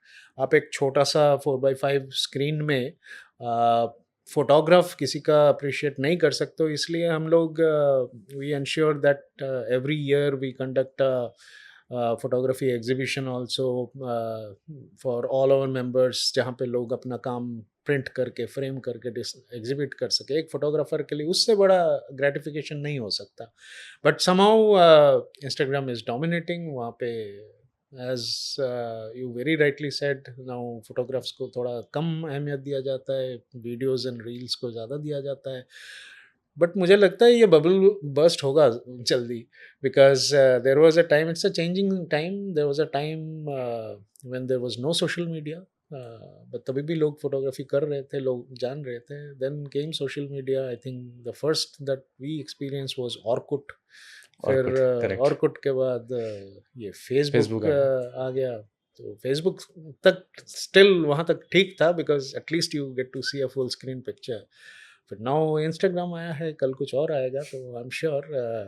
In fact I saw one, I read one article few days back which says that जल्द ही कुछ changes आने वाले हैं social media में, because the Instagram जिस purpose से उसको क्रिएट किया गया था, और social media for that matter जिस पर्पस से उसको क्रिएट किया गया था, it has lost its purpose. Social media was basically created as a social network. मैं आपको जानता हूँ, आप किसी और को जानते हैं, and then we create together a network जहाँ पे हम करेक्ट। एक दूसरे के टच में रहें, आपका अपडेट मुझे मिलता रहे, मेरा अपडेट आपको मिलता रहे। It becomes a social network. Today it's no more a social network. आप अपडेट आप डालते रहो, मुझे कुछ नहीं दिखेगा अनलेस एंड अनटिल आई पे फॉर इट। ओके, तो जब मुझे जो आज इंस्टाग्राम में दिखाया जाता है बेस्ड ऑन सम एल्गोरिदम, कहीं पे अगर मैंने 2 सेकंड ज़्यादा स्पेंड कर लिया है तो उसको लगता है, इंस्टाग्राम का एल्गोरिदम को लगता है कि शायद मुझे वो बहुत पसंद है, तो मुझे करेक्ट। वही दिखाते रहते हैं। करेक्ट। तो it's a very different ball game all together now. तो आई एम श्योर कुछ चेंजेस आएंगे सोशल मीडिया में भी। ऐसा कोई पर्टिकुलर फ्रेम है या फिर ऐसा कोई पर्टिकुलर क्लिक है कि जो आपको क्लिक करना अभी बाकी है, जो आपको लगता है कि नहीं ये ट्राई किया यस। होगा लेकिन अभी तक हुई नहीं वैसी? हाँ, इनफैक्ट बहुत सारे जगह घूम लिए, अब मुझे अमेज़न जाना है। वो that is one part of the world which I have not been able to explore so far, और मुझे ऐसा लगता है वो अलग ही दुनिया है। शायद तक कि फिर आपको 2-3 महीने की छुट्टी लेके वहाँ पे जाना पड़ेगा कि अरे वहाँ जाने के लिए 2 दिन, आने के लिए 2 दिन लगता है। But yes, Amazon is very top on my wish list. सिर्फ वहाँ लाइक जैगुआर्स एंड कैमन्स एंड एनाकोंडास के लिए नहीं, वहाँ के जो लेसर फॉना है, जो मेरा पर्सनल हुँ, फेवरेट है, वो भी बहुत अमेजिंग है। वहाँ के जो बर्ड लाइफ है वो भी बहुत अमेजिंग है। तो मुझे सब देखना है। होपफुली विश लिस्ट सक्सेस हो एक बार। बिल्कुल। Thank you. ऐसा कभी हुआ है कि आपने क्लिक करने के लिए कैमरा उठाया, एक ऑब्वियसली एक फ्रेम आपने आइडेंटिफाई कर ली कि ये फ्रेम में मुझे चाहिए। हुँ, कुछ चेंजेस हम एक्सपेक्ट करते हैं कि कोई एनिमल मूवमेंट हो जाए, हुँ, फिर हमें प्रॉपरली एक बैकग्राउंड मिलेगा, एक प्रॉपर फोटो मिलेगा या फिर एक फेस डायरेक्टली हमें दिखाई देगा। या तो ऐसा कोई फोटो जो आपने सोचा था, आपने क्लिक किया और आप काफ़ी ज़्यादा इमोशनल हो गए, ऐसा कभी हुआ है? शायद तक उम, कि रोए भी होंगे? रिसेंटली कुछ पिक्चर्स रोया तो नहीं, but yes, there are some pictures with which very deeply connect with me, and in fact शुरू-शुरू में जब आप फ़ोटोग्राफ़ी शुरू करते हो, तो आप बहुत इम्पल्सिव फ़ोटोग्राफ़र होते हो, जो भी दिखता है आप क्लिक करते हो, दैट्स ट्रू। है ना? तो देन ग्रेजुअली एक मैच्योरिटी डेवलप होती है, देन यू बिकम सिलेक्टिव, आप चूज़ी हो जाते हो। तो आजकल तो like I have pre visualisation in my mind कि मुझे ऐसा ही एटमॉस्फेयर चाहिए, ऐसा ही सब्जेक्ट का पोज़ चाहिए, ऐसे ही लाइट कंडीशंस चाहिए, तभी जब सब एक साथ में मुझे लगता है कि हाँ, everything is matching together now, then only nowadays I pick up my camera. तो ऐसे करने में ना एक बहुत बढ़िया सेटिस्फेक्शन मिलता है कि जो मैं विजुअलाइज करता हूँ वो मुझे मिल रहा है। So I have now adopted that policy कि मैं तभी कैमरा पिकअप करता हूँ जब मुझे लगता है कि ये फ़ोटो अच्छा आने वाला है। इनफैक्ट मैं तो हमेशा ये कहता हूँ कि you should know when not to click. Basically मतलब I get to review so many pictures of so many photographers who show me photos and say कि सर ये कैसा लग रहा है कि मतलब not so optimum photograph but they want my opinion. तो मैं जब पूछता हूँ कि ऐसा क्यों है ऐसा क्यों है, तो they come up with some excuses, अरे उस दिन लाइट प्रॉपर नहीं था, सफारी व्हीकल में था, पीछे नहीं जा सकता था, लेंस यही था। तो मेरा सवाल यह होता है कि तो फिर खींचा ही क्यों? तो जब आपको पता ही है कि आपको ऑप्टिमम पिक्चर नहीं मिलने वाला है तो आप खींचे ही क्यों? तो that's my way of handling things. But yes, as I said, like when you start off तो आप बहुत इम्पल्सिव होते हो, ऐसा नहीं कर सकते। नहीं, मुझे तो रिकॉर्ड तो कर रखना ही है ना, तो रिकॉर्ड शॉट लेते हैं हम। But as you mature in your journey, I think you, rather than quantity, you give more importance to quality. तो आजकल मैं यही फॉलो करता हूँ, पहले विजुअलाइज कर लेता हूँ मैं, वेरी स्ट्रिक्ट कि यही मुझे चाहिए, और फिर जब वो मिलता है तो एक बहुत सेटिस्फेक्शन मिलती है। एक inner satisfaction, yes, happiness. Yes. जो भी आपने मैच्योरिटी की बात की, थोड़ा सा इसमें भी मैं डीप डाइव करना चाहूँगा। आर्टिस्ट मैच्योर कब होता है? ऐसा आई डोंट रियली नो कि ऐसा कोई टाइम फ्रेम होता है कि नहीं, but I think it is all about the experience. The more you spend time, the more number of times you do things, the greater realization you have. क्योंकि हमेशा हर learning के पीछे कुछ फेलियर्स होने चाहिए, बिना फेलियर के आप कुछ लर्न नहीं कर सकते। तो जितनी बार आप फेल करते हो उतनी बार आपकी लर्निंग अंडरस्टैंडिंग बेटर होती जाती है, एंड आई थिंक जितनी ज़्यादा मिस्टेक करोगे उतना जल्दी मैच्योरिटी आएगी। एंड ये सिर्फ फोटोग्राफी के बारे में नहीं, लाइफ के बारे में है। काफ़ी डीप मीनिंग है। एक रिस्क फैक्टर के बारे में बात करना चाहूँगा। जैसे फोटोग्राफर के लिए मे बी फाइनेंशियल, फिर बाद में उसका जो फिजिकल रिस्क है उसके लिए, तो ऐसे अलग अलग टाइप के रिस्क हो सकते हैं उसको। तो आपको क्या लगता है कि कैसे रिस्क रहेंगे या फिर कैसे रिस्क रहते हैं और कैसे उनको इनकाउंटर करना चाहिए? देखो, फाइनेंशियल रिस्क तो हर हर सिचुएशन में हो सकता है, unless and until you are in your comfort zone doing your 9 to 5 job. तो फिर इनसिक्योरिटी तो वहाँ पे भी आती है, राइट? आज है कल नहीं है। Correct. तो बट व्हेन, जब आप छलांग लगाते हो, when you are into it, then you have your skin in it, तो रिस्क तो रहेगा।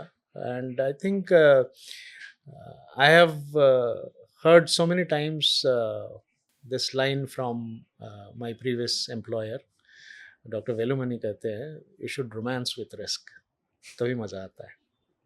तो रिस्क तो डेफिनेटली है, financial risk I am talking about.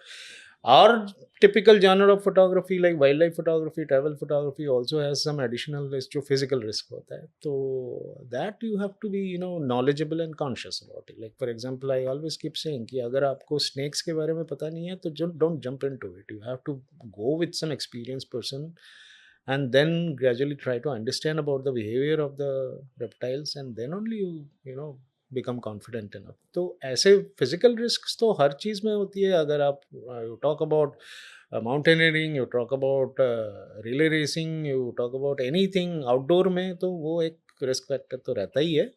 That you have to be very careful, cautious and knowledgeable, most importantly about it. Then it's all easy. But yes, financial risk, I think everybody has different ways to handle it. But without risk तो life है नहीं, हर जगह पर risk है, I like the sentence कि risk के साथ romance करना चाहिए। तब बहुत मज़ा आता है। थोड़ा सा क्लाइंट की तरफ मैं बढ़ता हूँ। जब एक फोटोग्राफर खुद को इवॉल्व करता है, कुछ ना कुछ सीखते रहता है, तो उसका एक प्रोफेशनलिज्म और उसके कुछ इथिक्स रहते हैं। क्लाइंट अपना एक टारगेट लेके आता है कि मुझे ऐसा एक पर्टिकुलर वर्क चाहिए। Correct, correct. तो दोनों को आप कैसे मैच करते हो? वो थोड़ा बैलेंस करना ही पड़ता है। हमारे लाइन में थोड़ा सा कम है, but if you talk about like product photography और फूड फोटोग्राफी, जो कमर्शियल फोटोग्राफी है, वहाँ पे हमारा थोड़ा सेंस ऑफ आर्ट थोड़ा रेस्ट्रिक्टेड हो जाता है, क्योंकि bigger the client more is the restriction. तो कुछ जो टॉप ब्रांड्स हैं उनके ब्रांड गाइडलाइंस ऐसे हैं कि they are very strict and you hardly have any scope to apply your own artistic things, तो वहाँ पे तो रेस्ट्रिक्टेड वे में ही काम करना पड़ता है। I've seen, though I'm not personally into too much into commercial photography, but I have been doing some food photography, some product photography. It depends on the clients, as I said. जितना बड़ा brand उतना restrictions है, तो वहाँ पे तो आपका खुद का सेंस ऑफ आर्ट तो रेस्ट्रिक्ट हो जाता है। But I think we are very fortunate in wild life photography, ऐसा कुछ नहीं होता है। खास करके हमारा जो like the way we operate, we do photography workshops and tours, तो वहाँ पे at the most clients come with a expectation कि मुझे इसका फोटो चाहिए ही चाहिए कैसे भी हो, तो that we ensure that he goes back satisfied. And also when clients are shooting, our mentors always ensure कि वो constant guide करता रहे कि like exposure बढ़ाओ, white balance change करो, vertical shoot करो, horizontal shoot करो, ये continuously इंस्ट्रक्शन चलता रहता है। तो at that point of time कुछ कुछ क्लाइंट को ऐसा लग सकता है कि बहुत ज़्यादा पेनफुल प्रोसेस है, मतलब नीचे लेट के शूट करो, ये करो, वो करो, तो but later on when they review their images then they realize okay this was all worth it.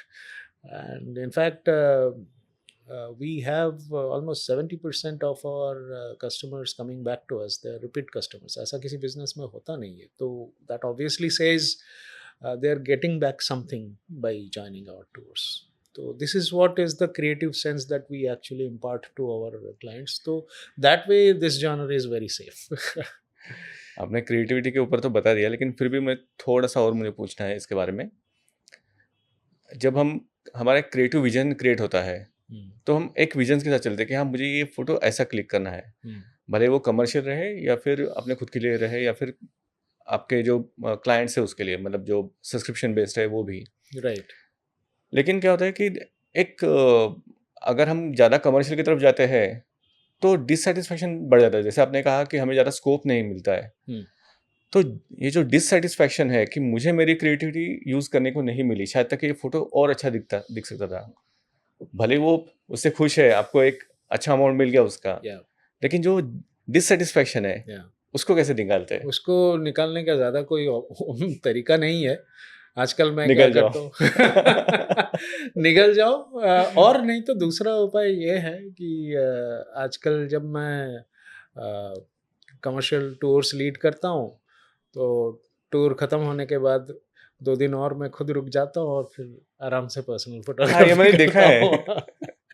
मतलब जाते वक्त काफी बार साथ में आते हैं आपके ट्रेनर्स, और फिर बाद में वहाँ पे 2 दिन रुकते हैं, सब चल जाएंगे, पूरा जंगल शांत हो जाएगा, फिर मैं अपने हिसाब से फोटो क्लिक करूंगा। Yeah. So that's when you actually are not under pressure, क्योंकि जब आप टूर लीड करते हो तो you are accountable for many things, and बहुत सारा प्रेशर्स भी होते हैं। And then it is not only photography mentoring, ensuring their stay, food, everything is proper, तो ये सब कुछ ध्यान में रखना पड़ता है। तब इतने प्रेशर में क्रिएटिविटी नहीं निकलती है, बट स्टिल हम लोग ट्राई करते हैं कि मैक्सिमम जितना हो सकता है क्रिएटिव थॉट्स जो है हम कस्टमर्स को पास ऑन कर सके, हमारे पार्टिसिपेंट्स, बिकॉज मेरा तो एक ही थॉट प्रोसेस रहता है that they should go, they have come for getting good pictures, so they should go back with some beautiful pictures which they can remember for life. तो वो तो ऑब्जेक्टिव रहता ही है, बट इसमें क्या होता है खुद का फोटोग्राफी सोच के वो सब ब्लॉक हो जाता है पूरा। तो जब आप रिलैक्स्ड होते हो तब थोड़ा 1-2 दिन और रुक के फिर हम खुद का फोटोग्राफी कर लेते हैं। हर प्रोफेशन में या फिर कोई भी अपने बिजनेस में, प्रोफेशन में एक सिचुएशन रहती है बर्नआउट की। आप में कभी आती है वो? आती है, बहुत बार आई है। आई थिंक सब में ही आता होगा। I am a very optimistic and very positively motivated person. मेरा सेल्फ मोटिवेशन बहुत ज़्यादा है। I think according to me winning is by default, you fail only because you gave up before winning. जीतना तो आपको है ही है, आप हारते इसीलिए हो क्योंकि आपने जीतने से पहले ही छोड़ दिया, नहीं तो जीतते ही ज़रूर। तो छोड़ना नहीं है। लेकिन इसमें आप कुछ सपोर्ट लेते हो, जैसे Honestly speaking, I don't listen to any motivational speakers. I do नहीं, not yoga, read any books. I don't do meditation? any yoga. It's just I talk less actually. Even my wife is very irritated with me because I don't talk. घर पे भी जब रहता हूँ तो बहुत कम बोलता हूँ. तो I give personal time to myself. और मैं सोचता बहुत ज़्यादा हूँ, बोलता कम हूँ. तो मैं अपने लिए कभी कभी सोचता हूँ and then I bring in my positive thoughts within myself and I take some decisions, and I have taken so many such decisions all on my own, without asking anybody कि ये करना चाहिए नहीं करना चाहिए. बस I decide and I take a call on that. लेकिन अगर मैं कहूँ कि अगर किसी को, अगर आपको गाइड करना है, क्योंकि ऐसे सिचुएशन आती है कि जहाँ पे आप काफ़ी सारा मनी इन्वेस्ट कर रहे हो, टाइम इन्वेस्ट कर रहे हो, इसके सिवा जो सबसे इम्पोर्टेंट है, जो आपका थॉट प्रोसेस है कि एक पर्टिकुलर चीज़ से मुझे आगे बढ़ना है, भले वो आर्टिस्ट रहे या फिर एक टूर अरेंजर रहे, लेकिन उसको उसका रिजल्ट नहीं मिल रहा है, तो ऑब्वियसली वहाँ पे एक बर्नआउट वाली सिचुएशन आ जाती है। हाँ, सो दैट वे तो there are many ways actually. एक तो सबसे बड़ा जो इम्पोर्टेंट चीज़ होती है, you must learn, you must study. बहुत लोग क्या करते हैं, लर्न करना बंद कर देते हैं. Okay, that is something which has to continuously happen. Even today also, if I start thinking that okay, मेरा 20 साल का जर्नी रहा फोटोग्राफी में and I have learnt enough, तो I think today is my end of my career, because there is no end to learning. You know, the day somebody thinks कि he has learnt enough, it's over. So this is very important, that one must keep on learning about the industry, learning about the domain, learning about the technology. सब कुछ हर रोज कुछ ना कुछ नया सीखना है, and then you will find your own ways to excel. हमारा failure तब आता है जब हम ब्लॉक हो जाते हैं, हम सीखते नहीं है कुछ नया, और हम स्टडी नहीं करते हैं. चाहे इंडस्ट्री को स्टडी करो, चाहे आपके कॉम्पिटिटर्स को स्टडी करो, चाहे आपका खुद का मार्केट स्टडी करो, या क्लाइंट्स को स्टडी करो, बिहेवियर स्टडी करो. And then every study will give you some insights which will be very helpful for you to take it ahead and become a successful entrepreneur also. So this is how my journey has been, and I really, if you come and seek my help कि मुझे help कीजिए, I will not be a prophet or a speaker for you. I will just tell you, go and study this domain. ये ऐसे कर रहे हैं, may be I'll be able to guide you in how to study and what to study, but yes, finally study तो आपको ही करना है, आपको ही लर्न करना है, ना आपको आइडियाज लाने हैं. So that is how I think things work. आपको रीडिंग बहुत अच्छा लगता है? यस, काफ़ी. क्या पढ़ते हो आप? इनफैक्ट पहले तो बहुत ज़्यादा पढ़ता था, आजकल टाइम थोड़ा कम मिलता है, बट एज आई सेड, बचपन से मेरा हॉट फेवरेट थे all those adventure stories, hunting stories, nature, and then I read a lot of non-fiction novels, basically outer space, sci-fi. So मुझे वो एरिया भी स्टडी करना बहुत पसंद है, तो आई read a lot of those kind of books. या I guess उससे भी हमारा एक जो थिंकिंग प्रोसेस है वो काफ़ी ज़्यादा चेंज होता है, यस, काफ़ी ज़्यादा हम रियलिटी से कनेक्ट करते हैं कि हाँ, ऐसा भी हमें सोचना चाहिए या फिर ऐसे भी हमें आगे बढ़ना चाहिए. Correct correct. हमने जनरली 3 टाइप के कैमरे देखे हैं. फर्स्ट, जैसे मैंने आपको कहा था कि एक जनरल रहता था, एक कोडैक का कैमरा, जहाँ पे जनरली सेटिंग का उतना चांस नहीं था, कुछ सेटिंग नहीं था, एक बार क्लिक बस किया वही दबाओ. प्रिंट करना है. फिर सेकंड, अभी जो DSLR है वो, यस, जहाँ पे आप एक फ़ोटो क्लिक करते हो, फ़ोटो क्लिक करके ऑब्वियसली फ़ोटोशॉप पे उसको Right. एडिट करते हो और फिर पब्लिश करते हो. राइट.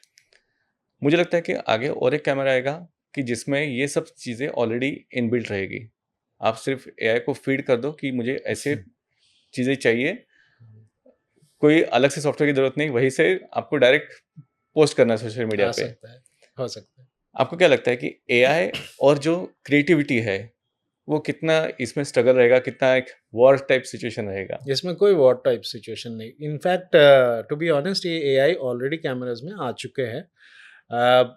आपने खुद देखा होगा 10 साल पहले जिस तरीके का फ़ोटोग्राफ्स आ रहे थे, आजकल उससे कई ज़्यादा बेहतर पिक्चर्स आ रहे हैं and that is all because of AI.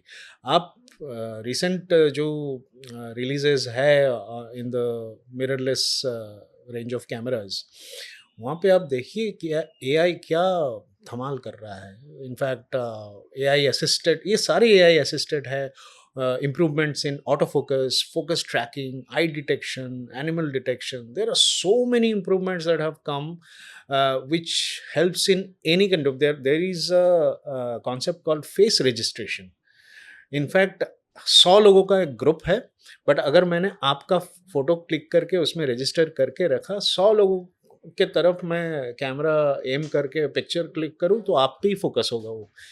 Face recognition, so many different techniques that have come which has actually helped all of us to take better pictures. तो मुझे नहीं लगता है AI is going to be a enemy. enemy, but इसको सही तरीके से इस्तेमाल करना चाहिए so that everything works hand in hand and I think photography में काफ़ी इम्प्रूवमेंट आएगी बिकॉज ऑफ AI। फोटोग्राफी का तो आपने वो बराबर बताया कि इसमें काफ़ी सारे ऑप्शंस आ गए हैं करके। करेक्ट। लेकिन जब हम एक अपना क्रिएटिविटी उसमें देते हैं कि हमें पर्टिकुलर कोई चीज़ ब्लर चाहिए, कहीं से कुछ हमें निकाल देना है या फिर कुछ कलर एनहांस करने हैं हमारी तरफ से। वो भी ओवरराइड करने के ऑप्शंस है, ऐसा नहीं है कि आपको कंप्लीटली एआई पे ही डिपेंड करना है। You can override, you can manually override those things, you need not completely depend on AI, but yes as I said, like आप एआई को अगर अपना असिस्टेंट मानो तो बहुत इम्प्रूवमेंट ला सकते हो। अभी हम थोड़ा पॉडकास्ट के एंड की तरफ जा रहे हैं। मैं ये पूछना चाहूँगा आपसे कि ऑब्वियसली हम कभी ना कभी अपनी जर्नी ख़त्म करेंगे, लेकिन आपको क्या लगता है कि लोग आपको कैसे याद करें? आपकी लेगेसी कैसे फॉलो करें? ऑनेस्ट आंसर तो ज़रूरत नहीं है याद करने की, बट अगर लोग मेरे काम को याद रखें, that is more than an achievement for me. But मुझे ऐसा लगता है I have already achieved something जिसके बियॉन्ड मैं कुछ अचीव नहीं कर पाऊँगा। एक छोटा सा स्टोरी है, इफ़ यू हैव सम बिल्कुल। टाइम। तो मैं वो प्रोजेक्ट के बारे में बात कर रहा था, लॉस्ट एम्फीबियंस ऑफ इंडिया। तो वो प्रोजेक्ट ऐसा था कि डॉक्टर बिजू सेड कि over a period of last 100 years more than 50 amphibian species have vanished from the face of Indian forests. अब एक्सटिंक्ट आप एक स्पीशीज को तब बोलते हो जब for certain number of years उसका कोई रिपोर्ट पब्लिश नहीं होता है साइंटिफिक जर्नल्स में। देन ही सेड हो सकता है they are still existing and we have not searched enough. तो उन्होंने एक प्रोजेक्ट लॉन्च किया जो तब सिटीजन साइंटिस्ट प्रोजेक्ट, पहली बार मैं सुन रहा था ये concept. Citizen scientist project is something where citizens like you and me who have an inclination towards nature, could be a photographer, could be a naturalist, could be a bird watcher, could be anybody who is somehow connected with nature, and then there are scientists also in that project. जो scientific काम है वो scientist करते हैं, जो exploration का काम है, फोटोग्राफी का काम है, तो सिटीजन्स करते हैं। तो I become a part of that project and there were around 30 expeditions that had happened. मैं खुद उनमें से ऑलमोस्ट 12-13 एक्सपीडिशंस में पार्ट था। And at the end of the series we not only rediscovered many of those species, but we also discovered some new species. अब ये जो new species discover हुए थे, महाराष्ट्र में एक नया स्पीशीज आइडेंटिफाई किया गया था, महाराष्ट्र गोल्डन बैक्ड फ्रॉग, और उसका साइंटिफिक नेम है Indosylvirana caesari. That frog was named after me. तो आप अगर आप मुझे पूछेंगे कि मेरा लाइफ टाइम अचीवमेंट क्या है, having a living species in my name, I don't think I can have anything bigger achievement than that actually. So all thanks to Dr. Biju, because he thought that uh, my work towards amphibian conservation had motivated people, spread awareness. So he became happy and he he said, okay, I will name a species after you. So yeah. So कल को मैं रहूँ ना रहूँ वो species तो रहेगा. सो लोग एटलीस्ट उस स्पीशीज के थ्रू मेरा नाम तो याद रखेंगे. करेक्ट. ये और एक कौन सा सीजर था? True true true. थोड़ा सा मैं आपको पीछे लेके जाऊंगा कोविड में, फिर से वही कोविड. तो एग्जैक्टली कोविड में क्या हुआ था? क्योंकि हमें सबको पता है कि कोविड ने सबको एक स्पीड ब्रेकर दे दिया कि जितना भी आप कर रहे थे आप वहीं पे रुक गए. ऑब्वियसली आप एक टूर अरेंज करते हैं तो एडवांसेस लेना, एडवांसेस पे करना, फिर कैंसिलेशन, लॉसेस Yeah. बुक करना, Yeah. ये सब हुआ. तो एग्जैक्टली क्या हुआ था? Financially, I think my company DCP Expeditions was down to zero, to negative actually, honestly speaking. In fact, we were completely bankrupt, like you very rightly said, कि जितने भी हमारे lined up tiger photography tours थे सबके लिए advance देना पड़ता है. तो 3-4 महीना पहले बुकिंग शुरू हो जाती है. तो वो सब एडवांस चले गए थे already.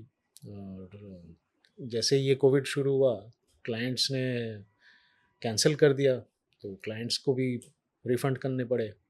And then we were almost nothing because हमारा जो बिजनेस है that is not a need based business. ये लोगों के प्रायोरिटी लिस्ट में बहुत नीचे आता है. Correct. It's a passion based business. Passion. So basic needs of life पूरा होता है उसके बाद आके पैशन दिमाग में आता है. तो ये तो बिल्कुल भी I think most hard hitting sector of business was the travel segment. Completely बंद हो गया था. तो हमारा भी उसी से रिलेटेड था तो कंप्लीटली ख़त्म हो गया था. But I think as I said, like I'm a very optimistic person, so I didn't give up. And then we started doing these online things, and then there were too many online things happening all around. तो फिर हमने बोला कि बहुत ज़्यादा हो रहा है, कुछ और करते हैं. तो ऐसे करते करते then things were gradually becoming better. And then we restarted our tours, and to our great surprise, when we restarted, it was a big jump back actually. I think ये ऐसा भी हुआ था कि Covid was a kind of a reality check for everyone. People realize that life is so fragile. कल क्या होगा आपको कुछ नहीं पता. तो I think today's travellers are very different from yesterday's travellers because today people love exploring places and live life to the fullest when you have opportunity.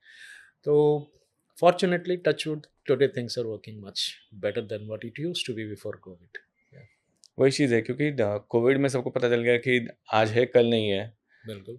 तो at least हमने कुछ जो चीज़ें एक्सपीरियंस नहीं की है वो एक्सपीरियंस कर लेते हैं. बिल्कुल. और फॉर्चुनेटली कि वो अभी भी चालू है वो चीज़ें कि Yes. लोग एक्सप्लोर करने के पीछे भागते हैं. Right right. बिल्कुल. कोई ऐसी स्टोरी है कोविड के इसमें कि जो आपके लिए बहुत ज़्यादा लर्निंग थी या फिर हार्ट टचिंग थी?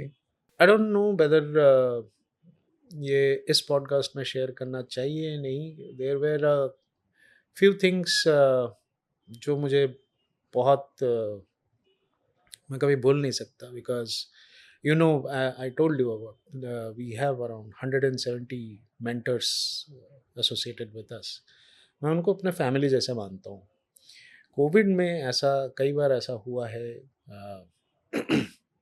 I got a call from some of our mentors who not only suffered and their family members suffered from COVID, but some of them lost their lives. So their family members lost their lives also. So that was something real shock for me. इतने नज़दीक से ऐसे होते हुए कभी इससे पहले देखा नहीं था. And that too a series of such news.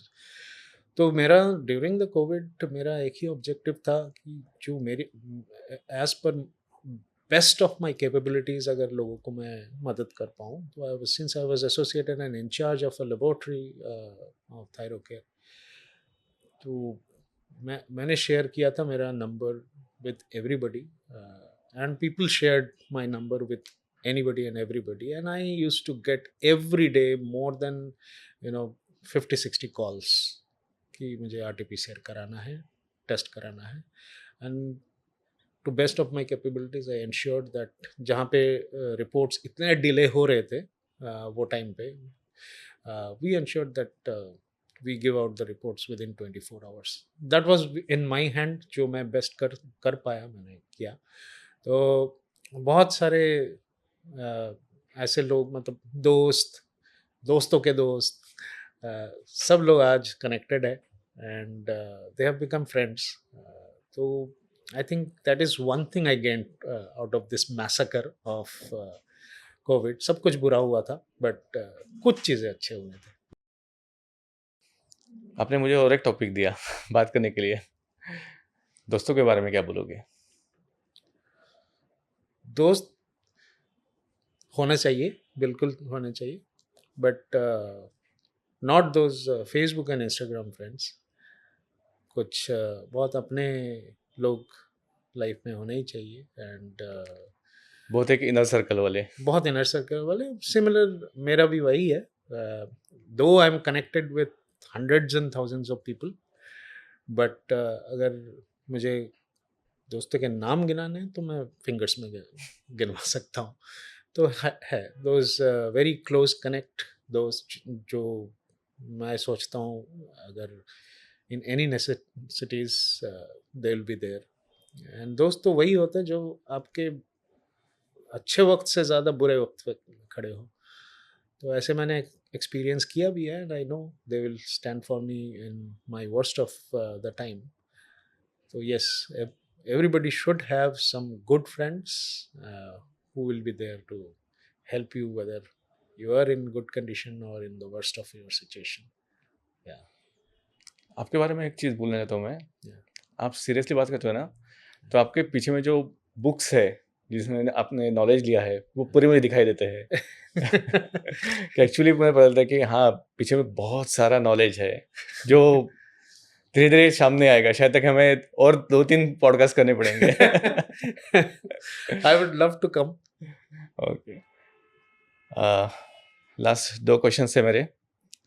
जैसे आपके चाइल्डहुड से आपका ये जर्नी स्टार्ट हुआ, तो आपको क्या लगता है कि आपके फैमिली ने आपको कैसे सपोर्ट किया? Oh, मैं जब तक 10th स्टैंडर्ड तक नहीं पहुंचा था, आई am a single child. I don't have any siblings. It was a very small family of me, my mom and my dad. 10th standard तक जाने तक मेरे को कभी रियलाइज़ नहीं होने दिया पापा ने कि I belong to a lower middle class family. ऐसा कुछ कमी नहीं रखा उन्होंने. He was a school teacher. आप समझ सकते हो उस वक्त एक स्कूल टीचर को क्या ही मिलता था. But he ensured that I never have to ask him anything. So that way, I think it's an unbelievable parental support that I have got. Whatever I am today, I think it's number one because of my parents. And after parents, I would give the credit to my wife.